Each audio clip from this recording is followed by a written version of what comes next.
times. And because if you give me 10 years to work on a piece, I would take the whole 10 years and not get it done. I would overthink it. So it's really nice, especially being with the concert posters, so they have to be in at a set time, whether I like it or not. It has to go off, and then just move on to the next one. I am nothing like this guy. My work comes through like weird bouts of inspiration, so sometimes there's just like nothing, and then I get really scared, like I might die, because I'm not being prolific right now. But then something will ultimately happen, and I feel like it just is a matter of me just allowing it to come through, and then when it does, I just have to move out of the way and allow it to come through. You, sir? I think for me, it's always challenging myself and trying to paint what I imagine. I'm far from it, but my imagination is far greater, and I'm always trying to convince myself that I can actually paint what I imagine. So it's always a constant self-challenge. Thank you. Another question? Right here. How did you get funding for your films? Self-funded. Yeah, Small crews. Two, all self-funded? Yes, just Wow. Self-funded. People that believe in the project. Everything went into all of this. Wow. Oh, put my wife through it too. Purchase a camera off Amazon, find a location or store it. Let's make it happen. Another question? Right, okay, one more right here in front, all right. For amazing across the board, I just have to say that. But here and here, I felt like you guys both tapped into something related to crisis identity. And I wanted to know how much of your personal story, obviously your personal story was the entire film, but how much of that really played into the putting together the idea for the story for this film?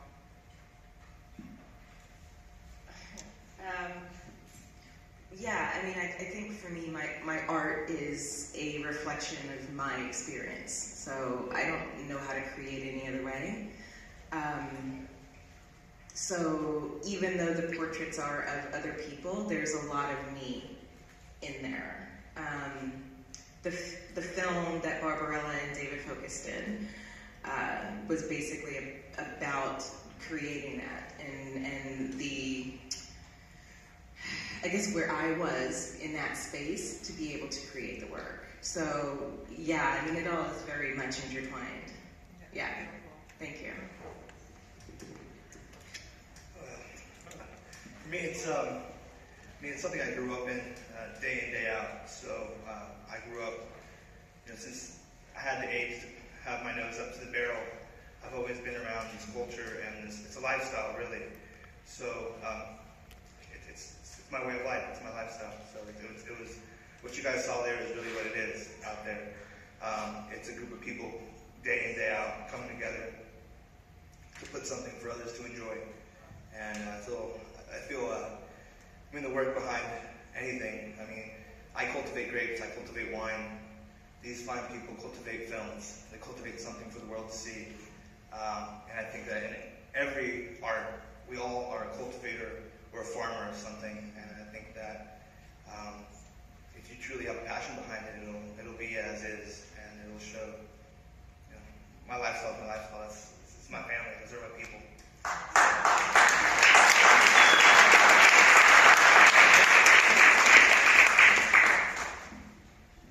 Well, and kind of jumping on the end of that, for the filmmakers here, I'm curious, how did you choose to tell these stories? With narrative filmmakers, you hear people asking, where did the script come from? With a documentary, how did this come to be? Jump on in, whoever wants to start. All right. The hardest part is finding the subject, and when you find the right subject, you just let them run with it. I let every subject tell their own story, and every person's different, and they kind of lead the direction the story goes, how it feels, the way I put it together, the way I try to, I guess, convey their image, their message. I have to agree with that. I'd seen this mural in Venice Beach, and when I met the owner of the building and the artist, I wanted to know why they put these people's faces on the building, so that led to the documentary. And there was a philosophy behind it, so it's a message. There is a message in the film, and it's their message, so I helped convey that message through the film.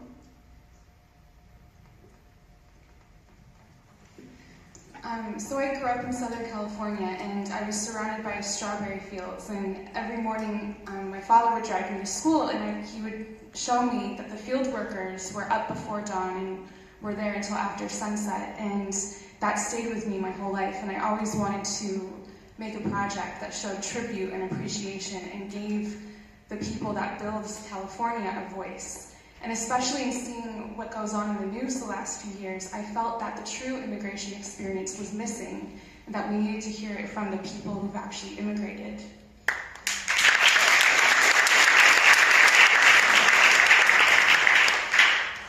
I was just fascinated with Stephen Jackson's paintings, his passion, and his method, and I wanted to share that with the world.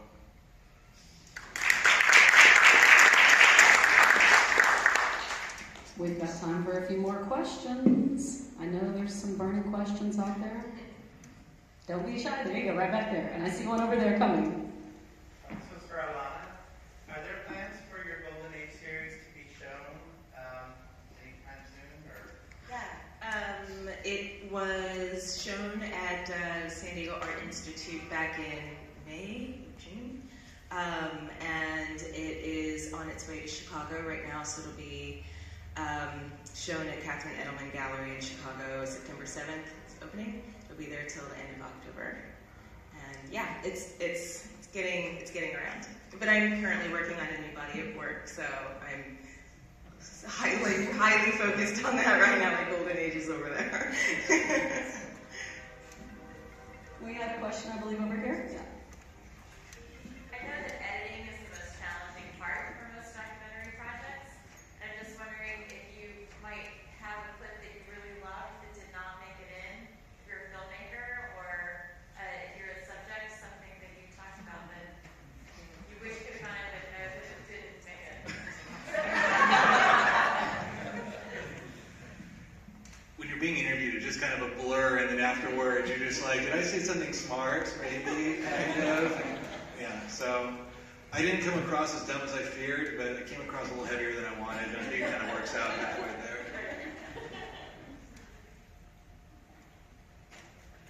Anybody else want to weigh in on that one? No, I just love editing and just try to make things short, sweet, and to the point.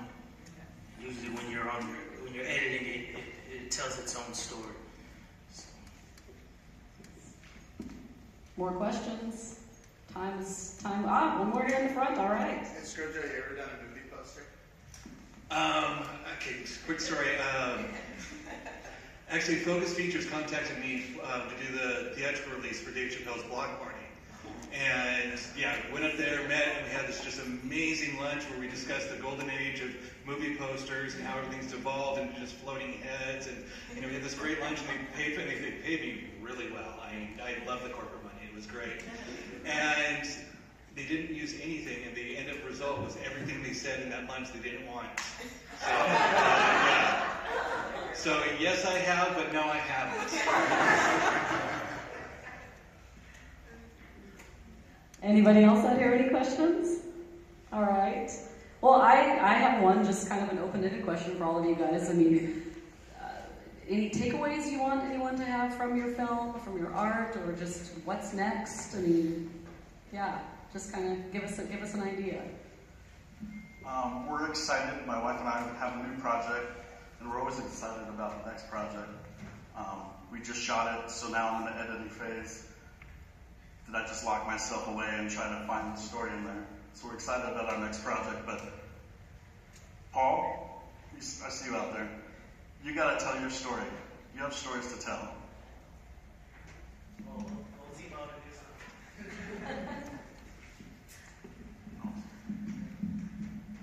My friend Julianne is here in the audience, and she has 4 rescue dogs. She has an interesting story about a dog rescued from Korea, I believe, and her little dog was rescued from a meat farm. There's in Korea, I guess they eat dogs, obviously, so there's a group that rescued dogs, and they bring them over to the United States, and I thought it was interesting they have to have a dog passport, is that right?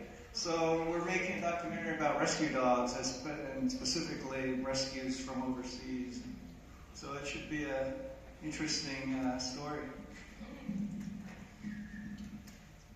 Takeaways.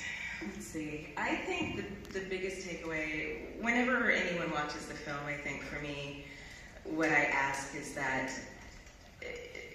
maybe to start to look at things a little bit differently. You know, when you are out in the world and you see your normal stuff, where you're looking at art, like look at what you're not seeing. Look at the stuff that's missing, that's absent, and then try to figure out a way to add it in, not to replace or take away from anything that's already there, but to add it in, because we all belong, we all have a story, and we all deserve to be heard and seen.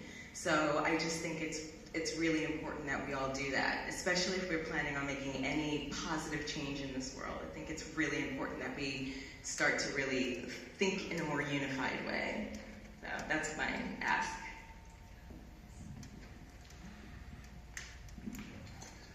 I think for me, the takeaway, I naturally gravitated to my passion. Like I said, I didn't really have training. I wasn't in high school and said I wanted to be a poster artist. This was, you're talking about punk flyers, I used to collect them, all this stuff. And I was naturally able to gravitate to my passion, and my life and my work and my career did become my passion, and it all clicked together. So I wish I had the exact formula of how you do it, but I guess just keep following your passions and see where it gets you.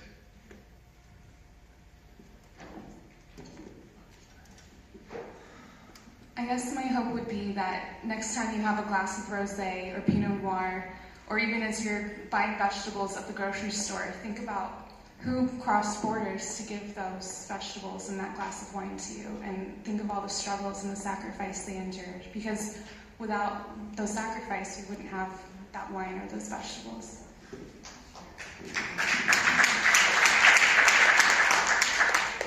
As the documentary that Bless made is titled, "The Beauty Around Us," no matter what's going on in the world, there is still beauty, and we just have to slow down and see it. It still exists. The earth is still producing, and there's so much beauty, and we have to recognize it. And the takeaway is I'm really inspired by this whole thing.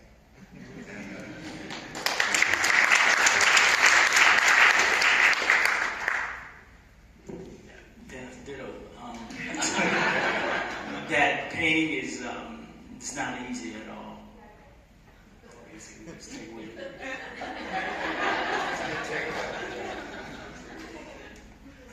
Well, my takeaway, as well as Alana's, next time we guys are about to cheers or have a sip of wine, let's just think hard of how fortunate we all are to be here together and be able to take that sip together, cheers together.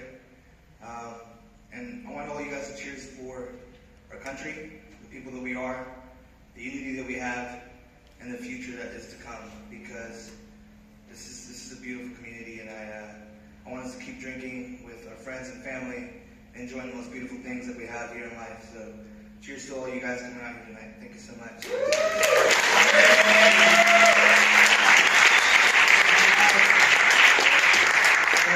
I'll be waiting for all you guys in Salt Lake St. Ed's. Private barrel tasting for all you guys here. All right, I think we're out of time now. Thank you guys so much for being up here. Thank you, all of you artists, for creating what you create. And again, thank you, all of the supporters here, because it's a symbiotic relationship, right? If you guys created it and nobody was here enjoying it, it wouldn't really work. So thanks to everybody, and have a great night.